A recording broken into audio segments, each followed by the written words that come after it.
his Well, lordship. you just answered all of the questions that I was going to ask you. I saw where you went to Merritt College, where you studied music, and at San Francisco State University. What led to that decision for you to go to school and to take those on as your music on as your major? Because music, that's what I did. Music, I've always wanted to be a singer. I thought I wanted to be a teacher, right? Then I was like, no, I like to sing. So, and I thought that would help me as far as going to San Francisco State. I took some classes like classical music. So I could, I had to sing classical, music. So that helped with that training. I had that training over there. And then just singing at Merritt College with the choir, it allowed me to learn how to sing with other people, to blend. It helped with all that. So that was very helpful to me, and I didn't get a degree or anything, but the training was very important for me, and then I took some private lessons outside of school as well.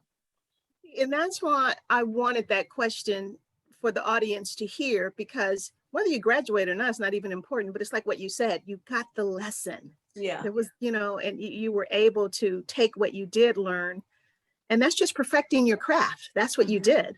Yeah. So I commend you for that. That's beautiful. Then my other question that you led into was, I saw that, to really get your feet wet, you started taking yourself out, booking yourself into all of these different clubs. Yeah. What were some of the lessons that were learned from that process of being, a singer in the different clubs and booking yourself, and then finally coming through that? So if someone was to do that right now, what would you tell them the pros and the cons are? Well, at the time when I started that, I was married at the time, and my husband at the time was actually booking my gigs. Okay. But Stephen Houston. Okay. It was a great experience as far as, learning how to, ask for what you want, learning as far as business side of it first, don't just, at that time, you don't get paid a lot of money, but you have a band, so you got to make sure everybody's taken care of and nicely, where they will want to come back and play for you. Don't give them, just anything, give them, you can't pay them what they're worth, but they understand that, give them enough where they want to come back and work with you. And you have to be professional with everybody, be on time, owners, they appreciate that, being on time at the gig, doing your show, have your set together as far as your material for the musicians, and making sure everybody's in place. And just, and I learned that from watching other people before me, going to clubs. Before I can really get into clubs, I was kind of sneaking, watching other people. So I just learned how to be professional, because you don't want to burn bridges with people when you work with them, So that's very, very important, where somebody will call you back and say, can you come, when people start asking for you to come to their place, So you build up that reputation and taking care of, building up a positive reputation, and then taking care of your band members. So key. I'm so glad you said that. Yeah. Because this is loyalty, it's fair. Yeah. And it just shows that, we're all in this together. Yeah, right. So because you couldn't sing without them. Right. Because you have to treat people like you want to be treated. So, and that's important, Exactly. That's very important, because this music business is not easy. You love it, but it's not easy. Yeah. So now, Nikita, your career took off when you were introduced to Nardo Michael Walden. So could you tell our listeners a little bit about him, what that was like working with him, and the slew of incredible artists that you got to work with because of that? Yeah, well, I met him in '85. A friend of my husband, I knew him, but he was more of a friend of my husband at that time. His name was London. I think that was his name, London. He brought us to the Nardo's camp back then. And I remember walking into the studio, and I guess he had prearranged everything. Nardo knew I was coming. But when he came from the back of the studio, it was like, hey, Nikki, like he'd been knowing me forever. you know.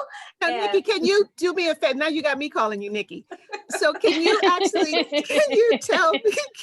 can you tell people who Narda Michael Walden is? Because some of our audience may not be familiar with the name, but they know his work.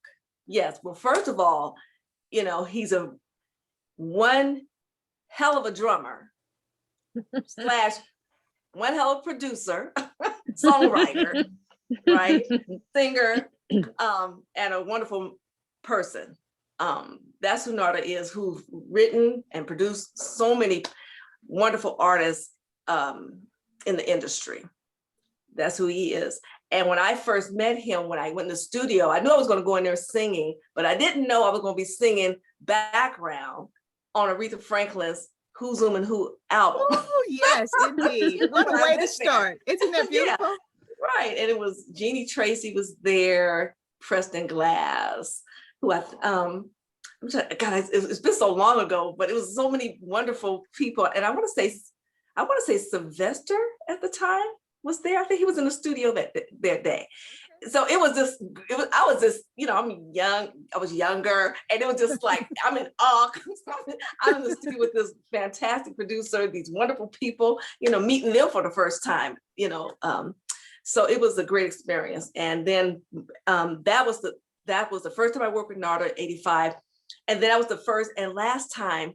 Years went by after that. That was it until 93. I got a phone call out the blue, and it was a young lady from his camp, and it was South Dakota. We've been looking for you, all over for you. They didn't, you know, I was like, I disappeared, I guess they thought. But somebody gave my number, and they asked, was I available to come into the studio, do some session work? And I've been working with him ever since then, you know, on and off, you know. Did background for on sessions for Shanice Wilson and Tevin Campbell. Who else? Lou Rawls. God, it's just so many. It's just so many. So wonderful. And I'm looking at you. Just you lit up just talking about it. So you can tell. Yeah, it was a lot of people. I believe I think, were you on a session with James Brown, Sakai? Did some background with James Brown? I think so. Yes. The soundtrack for Alita Adams for that movie. Yes, we did that. Yeah. And then I had the pleasure, I had wrote a song, and it was called Take Me Higher. I let Narda hear it in his office. He liked the hook so much, where the song became Dinah Ross' song, Take Me Higher, her song that she sang at the Super Bowl one year. So that's my hook that I created. So I'm co-writer on that song. So that was a pleasure. You know what the funny thing about you, Nikita, you always answer my questions before I get to ask you. It's like, okay, this girl is jumping ahead of me. So you come sit in my seat and interview me. Sorry. So I was going to actually talk to you where you said at some point you were actually on the Motown label yourself with your own album, As Sweet as It Comes. Yes. And then, you know, you ended up co-writing that song with Narda. So talk about your experience on the Motown label. Well, that was awesome. And I met this young lady. I was doing a session at Narda Studio, and this young lady named Delana was in the studio with us, and she had a song. She let myself, and I think it was Tony Lindsay at the time. Tony Lindsay was there. Hear the song, and this song was so beautiful. I said, "Oh, I would love to sing this song." And I asked her if I can record it, because I'm getting ready to go to Atlanta to a music conference called Jack the Rapper, and I needed a song. Remember Jack the Rapper? I remember Jack the Rapper. Yeah, and so did the song. She let me do the song. I recorded it. My husband at the time and I flew to Atlanta to Jack the Rapper. Was there. One of the days we was there. We sit at a table with myself, my ex-husband, Derek Hughes, and then this lady comes to the table that Derek knew. Her name was Iris Gordy, who was Berry Gordy's niece, and he introduced us. I gave her my packet. By the time I got back home to the Bay Area, checked my voicemail. hi, Nikita. I think she called me Nikki, actually. This is Iris Gordy, gonna, give me a call back. So I'm up like, what? So ended up calling her back, and she was saying that she was coming to the Bay Area to, and she wanted to, what was I doing? And at the time I was singing at Jeffrey Peace Club that was on 2nd and Broadway at the time, right? So she came, some affiliates came to see me perform, and Derek Hughes and I was singing together at that club at the time. And moving fast forward, she ended up signing me to Berry Gordy's record production, which signed me to Motown. So that's how that came about. Yay! Yeah. Berry Gordy is my idol, girl. So to have that, I was so excited and thrilled for you. That is beautiful. Yeah, that was. Go ahead. I'm sorry. No, I said that was an awesome time, when that happened. Very exciting. Mm-hmm. Okay, so now,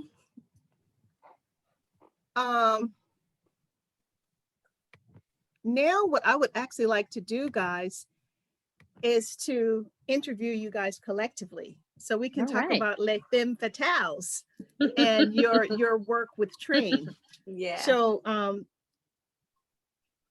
tell me how you guys connected, how you guys got to know each other, and then how you start working with Train, and then what you guys are doing now. But we're going to go slow. So first, let's just talk about how you guys met, because you guys have a 30-year relationship, right? Oh, yeah. Over 30 years. Yeah. So I'll Nikita tells such a great story. So I'll let her tell that part, how we met.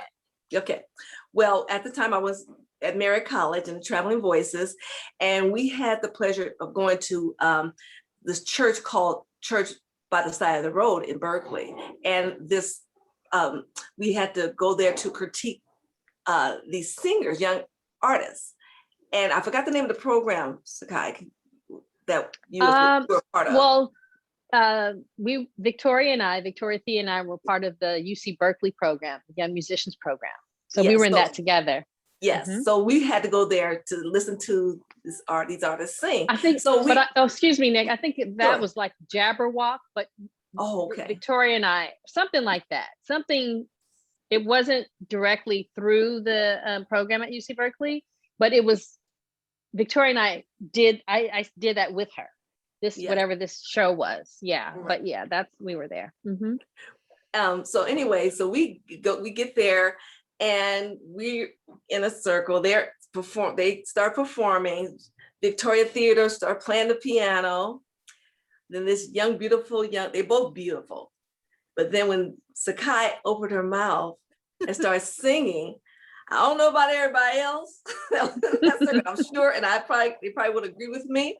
I was blown away hearing her 15-year-old. They were both 15 at the time. And I was like, wow, in my mind, I'm thinking, damn. You sound that good. And what I was thinking was, she sounded, your tone to me reminded me of Phyllis Hyman, just rich and just, she had this big voice, but controlled. And she was singing this beautiful song, I'm Gonna Make It. And I was like, oh my God. And I was like, oh, I love how she sounded. I love this song. And again, here we got this young artist who wrote this song. I'm asking, can I sing your song in my show? And I was singing at Jeffrey Peace Club Dock in the Bay at the time. But that's when I first met Sakai. That day. That's when I first met her. And then I met her again. Then I think it was at the show I hired you to sing. That was a few years later. That was a few years later. Okay. But that's when we first met.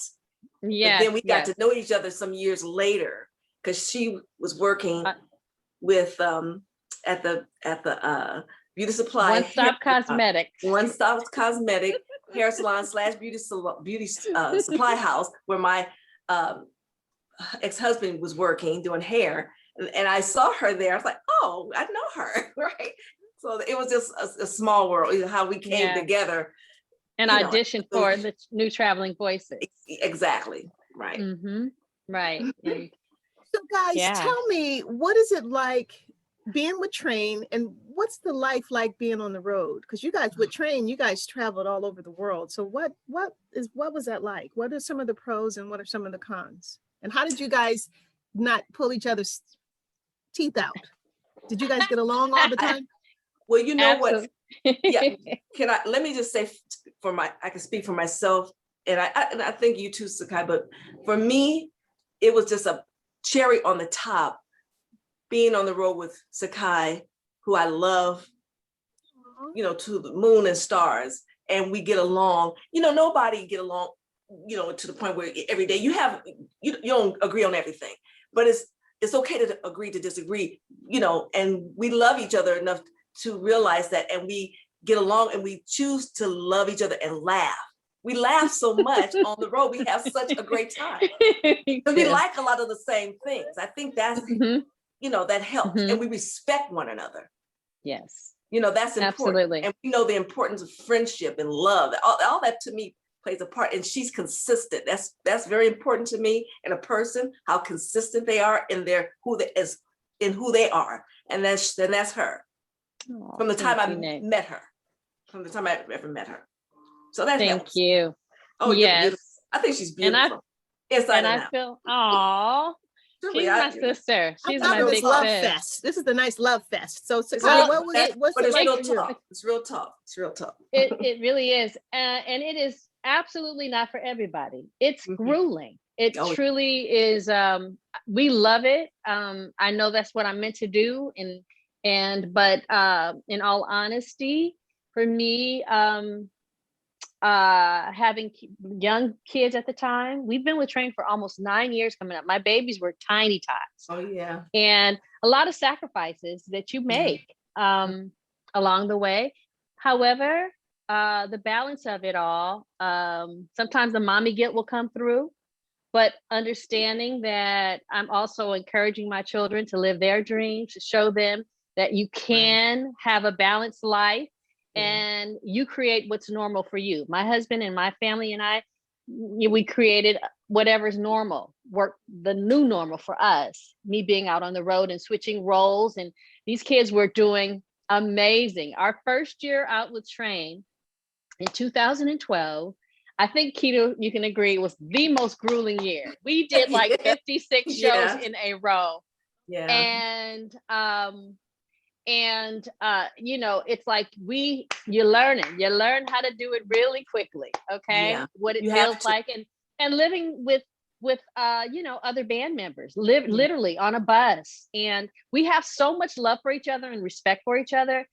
Our brothers, our Train family, they're generally really like our brothers. I mean, literally, it's a joy to be out on the road.